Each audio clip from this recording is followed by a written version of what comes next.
Carhenge. So this is our beautiful backdrop today as we do a little bit of core work. This time we will do it on the floor. So you don't need a mat if you've got carpet, but if you have hardwood you might want to use a mat just so you don't slide and just to protect knees and give yourself a little cushion. So let's start on our hands and knees. We won't just do crunches because quite honestly crunches aren't that functional. So we'll just start on our hands and knees. Shoulders are back and down, knees under the hips, hands right under the shoulders, fingertips always spread wide. So notice the shoulders, we don't want to be here, we want to keep everything really level.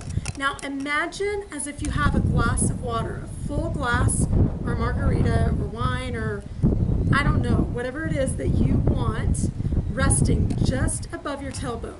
So it's just staying right here. As we move, we want to keep that glass steady so we're not spilling anything out of it. So let's start with one arm. Reach forward as if you're shaking someone's hand and lower down. My belly button is pulled in toward my spine and I'm lightly bracing those abs the whole time. So the other arm extends and lowers down.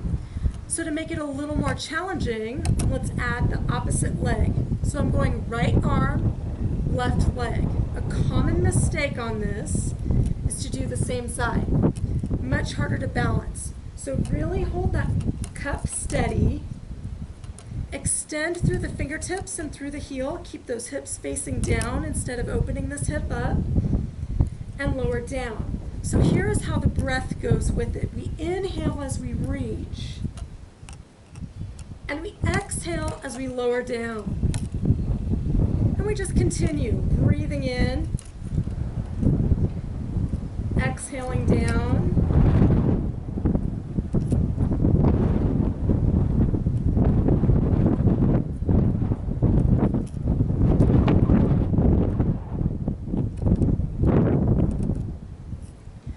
so we'll do a total of 10. So we have 4 more, 2 on each side. So notice I'm going for length here, not height. That puts too much pressure on the low back.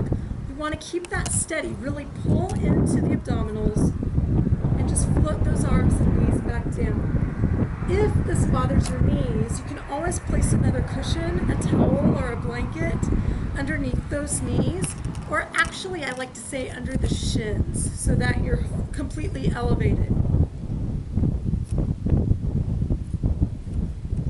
Awesome. So while we're in this position, this time bring those knees and toes together so they're right under us. My knees are still directly under my hips. My hands are still underneath my shoulders and my shoulders are really pulling down. Now what we're doing is we're just kind of thinking about pulling our knees forward toward our hands rather than just pushing up. So when I push up, I'm using more of my legs. I really want to think about using my core to hold me steady. So it's just like a little hover. My knees are only about an inch off the ground and we're holding for 10, 9, 8, 7, 6, 5, 4, 3, 2, 1, and release. Sorry, I've got to pull my hair back here. Too much wind and it's blowing in my face. So get ready to do the same thing. We'll just do one more round. Big ponytail. So think about pushing the floor away from you and pull those knees toward the elbows just a little bit. Slide those shoulders away. Hold 10, 9, belly buttons pulled into the stomach. 8, 7, 6, 5, 4, 3, 2, 1, and lower down. Excellent. Awesome. So let's move into a plank. So we're still stabilizing on the front. Planks are more practical than crunches because we're standing all day. So planks really make us work at our posture more so than crunches do. Crunches really only work the rectus abdominis. So we really want to use those deep muscles to help us stabilize all day long and really work toward our posture. So if you have a hard time staying upright on those wrists, please feel free to go to your elbows. That actually might be your preference because you can use those forearms to distribute your weight.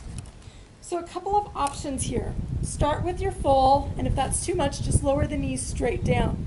Now notice I still have a straight line going from my knees to my shoulders, or close. I don't really want to be here. I want those hips down a little bit, but I don't want to be here. That's Cobra. Too much pressure on that low back. Really pull that belly button in, kind of slide those elbows toward your body, pull those, or open the scapula, that's what it is, or open the collarbones right and left, and kind of press those hands or those forearms into the floor. 3, 2, 1. Go ahead and give yourself a break. Just press back into child's pose. Take some pressure off the low back, roll through those wrists, take some pressure out of the forearms, open and close the fingers, whatever it is that you need to do here to take care of yourself. And then we'll go again.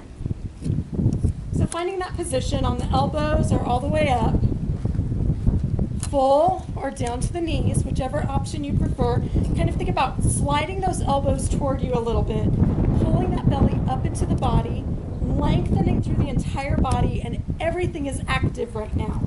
Hold 10, 9, 8, 7, 6. We got this. Breathe. 4, 3, 2, 1. Awesome. Excellent, excellent, excellent.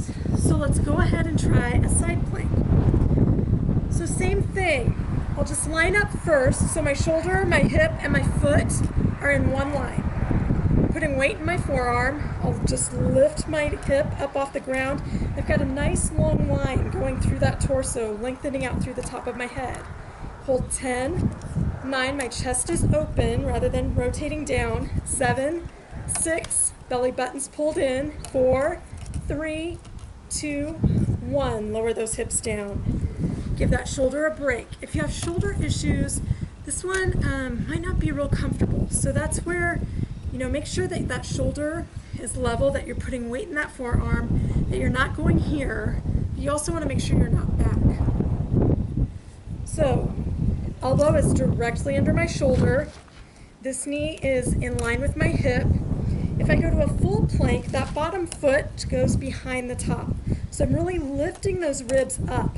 Hold 10, 9, 8, 7, shoulders open, 5, 4, 3, 2, 1, and lower down.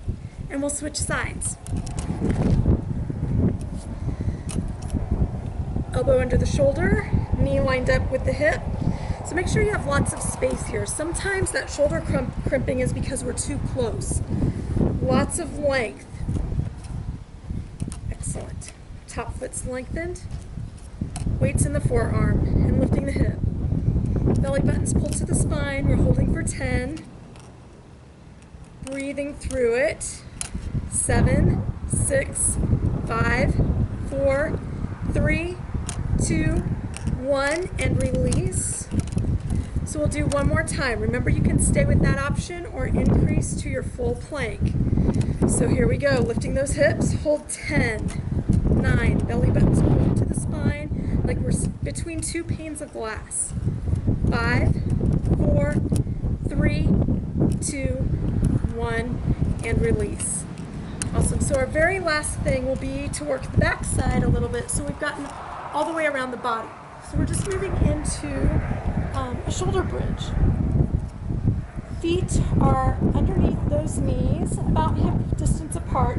So notice when we lift the hips, we don't want those knees to splay. We really want those knees to kind of stay straight up and down. Shoulders are wide, collarbones are down, or opening out to the sides, I should say. Pressing into all four corners of the feet, big toe, pinky toe, and the heel. And we'll lift those hips up. So lift them up even like it's an elevator. Belly buttons pulled into the spine, and we're holding for 10, 9, 8, 7, 6, 5, 4, 3, 2, 1, and gently lower those hips down. Pull the knees into the chest, and I just got bit by a fly. That did not feel good. Let's try it one more time. So those feet are pressed into the floor. Arms are nice and long. That's where we're placing our weight, or we're spreading, distributing our weight. And go ahead and lift those hips up toward the sky. Use those glutes. Reach the kneecaps away from you.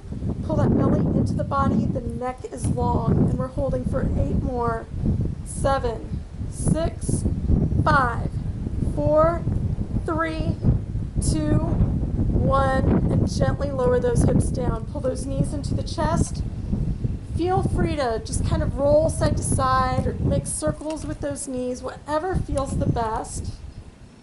Or even just hold steady and let that low back stretch. Awesome. And then let's just go ahead and go into a nice full body stretch, reaching from those fingertips to those toes.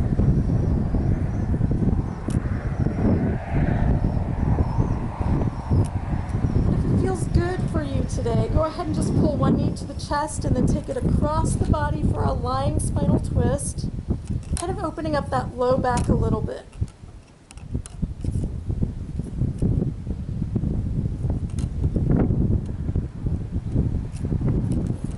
And let's go ahead and do the same thing on the other side. Pull that knee into the chest and then take it across the body.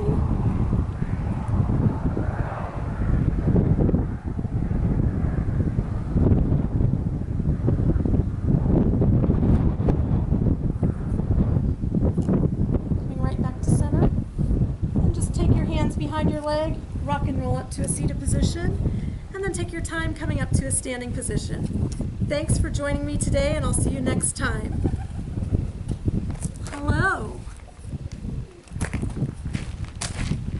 Wonder how many nests you have here.